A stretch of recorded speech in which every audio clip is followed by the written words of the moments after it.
আসসালামু আলাইকুম ওয়া রাহমাতুল্লাহি ওয়া বারাকাতুহু। আলহামদুলিল্লাহ, আমরা জানবো দরুদে ইব্রাহিম। তো চলুন এই দরুদে ইব্রাহিম শেখার আগে এর ফজিলতটি আমরা জেনে নেই। হযরত আব্দুর রহমান ইবনে আবি লায়লা বলেন, আমার সাথে হযরত কাবা ইবনে উজরা রাদিয়াল্লাহু তাআলা আনহু এর সাক্ষাৎ হলো।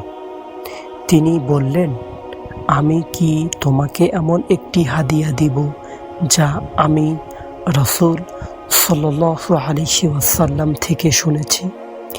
আমি বললাম, হ্যাঁ, আমাকে সেই হাদিয়া দিন। তিনি বললেন, আমরা রাসূল সাল্লাল্লাহু আলাইহি ওয়াসাল্লামকে জিজ্ঞেস করেছিলাম যে, হে আল্লাহর রাসূল, আপনার প্রতি সালাম প্রেরণ করার বিষয়টি তো আল্লাহ তাআলা আমাদেরকে শিখিয়েছেন, কিন্তু আমরা আপনার ও আপনার পরিবারবর্গের উপর দরুদ কিভাবে পাঠাবো?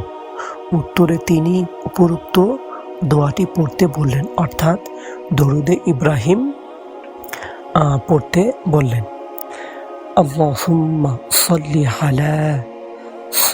আলা মুহাম্মাদিন ওয়া আলা আলি মুহাম্মাদিন কামা সাল্লাইতা আলা ইব্রাহিম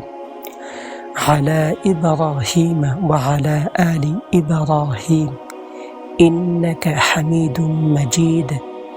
আল্লাহুম্মা বারিক আলা মুহাম্মাদিন ওয়া আলা আলি মুহাম্মাদ কামা বারাকতা আলা ইব্রাহিম ওয়া আলা আলি ইব্রাহিম ইন্নাকা হামিদুম মাজিদ। আপনারা যারা আরবি পড়তে না পারেন তারা এই বাংলাটা মুখস্থ করে নিতে পারেন।